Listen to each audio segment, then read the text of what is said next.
Hello there, Mr. Ranga. My name is Andika Putra Abhyasha, and I will be doing the third project of advanced listening. In this project, it's all about retelling the audio. Part 1. The first audio was a part of a university lecture by a professor. The topic was the possibility of life on Mars. The professor began his lecture by giving an explanation about Mars. He called the planet Mars the Red Planet.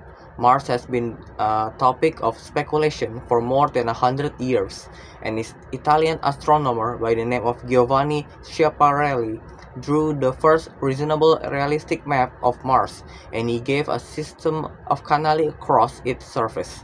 This idea of canali, which means channels, is in the Italian language, with the help of fertile imaginations, turned into the concept of complex planet-wide irrigation system.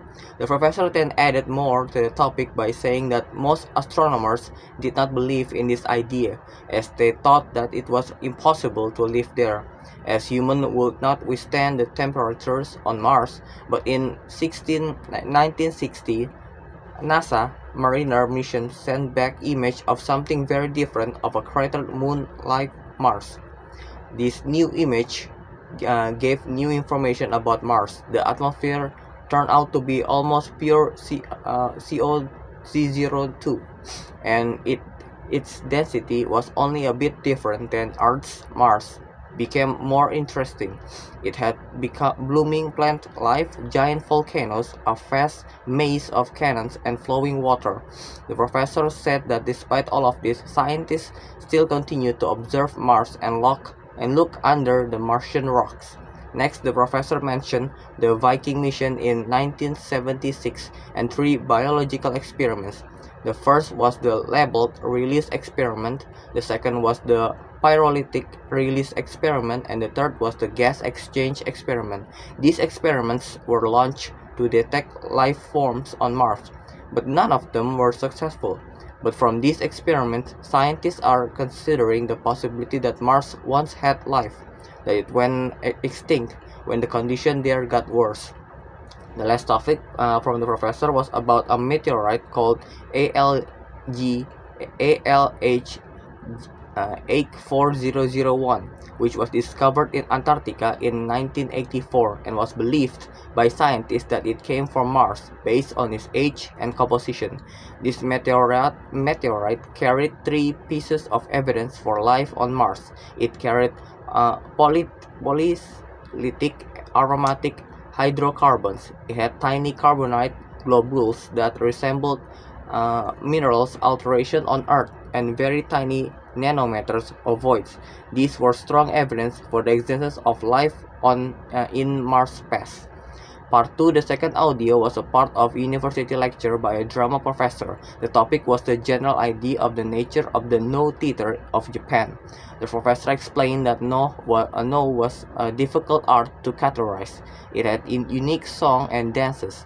Only one main character that wears a very distinctive mask with a very secondary character and a chorus. Even few Japanese can understand the language used in Noh dialogues. The professor said that watching a Noh play will always be a pleasure. The quiet, elegant, visual and auditory beauty of the performance. Next, the professor explained the stage of the drama in Noh theater. It was played on a single square platform with a single painted pine. The audience watched the drama at the front side of the stage, and on the other side was a covered ramp that led off stage. The ramp symbolized the transition between the real world and the spiritual world, and there are large jars under the ramp. The professor said that these were the many interesting features of most Noh stages. The next topic was the history of Noh art. It was called Sangaku, a whole trope of entertainment like acrobatic, magic, juggling, song, and dance. It shrines and festival. It arrived from China and was often performed at shrines and festival. And then there was Dangaku, a form of rituals and ceremonies performed by incantation masters, and it was from Japan. The professor added more to the topic by mentioning the influence of Sangaku and Dangaku. In evolving the art of theater during Japan's Muromachi period, a father and son named Kanami and Zaami created Nogaku, a much refined, elegant theatrical art with a combined element of Sangaki and Dengaku.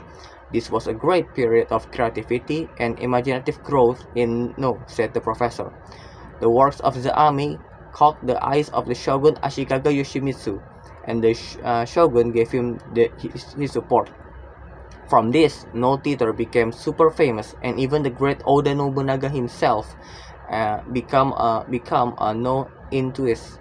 Other than him, followed by Toyotomi Hideyoshi and Tokugawa Ieyasu.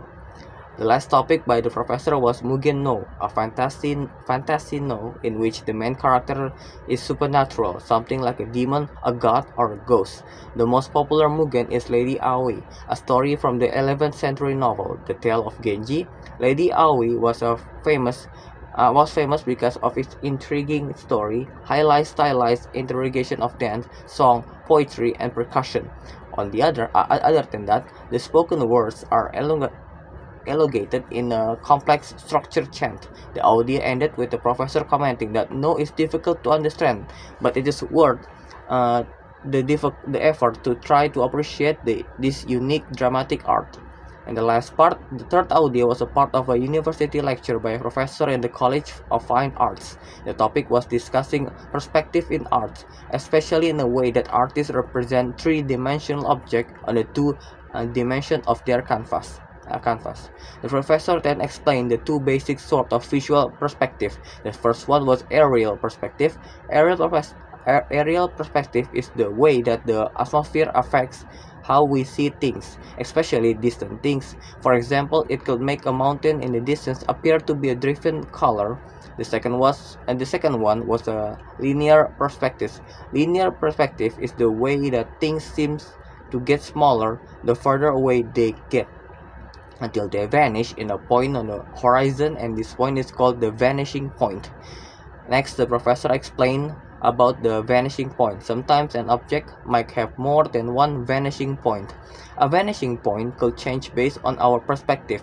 The professor gave an example of this topic by visualizing a corner building from its street intersection. Look down one street to see the right hand vanishing point, and look down the cross street to see the left hand vanishing point. After this, the professor mentioned about the history of the law of optics. Back then, artists were unable to figure out how to accurately represent it, but they recognized the effect. There was no real understanding of how the physics of perspection worked, as they never got a good idea of the vanishing point. The last topic the professor discussed was the Renaissance, an era of rebirth of learning and science. He mentioned Filippo Brunelleschi, a 15th century Florentine architect who conducted several optical experiments and discovered the rule of perspective. Brunelleschi drew a very accurate picture of San Giovanni Baptistery in Florence, and this amazed all his acquaintances. The professor then mentioned another person named Donatello, an Italian artist. This artist used Brunelleschi methods for accurate linear perspective, and this idea soon spread throughout Europe.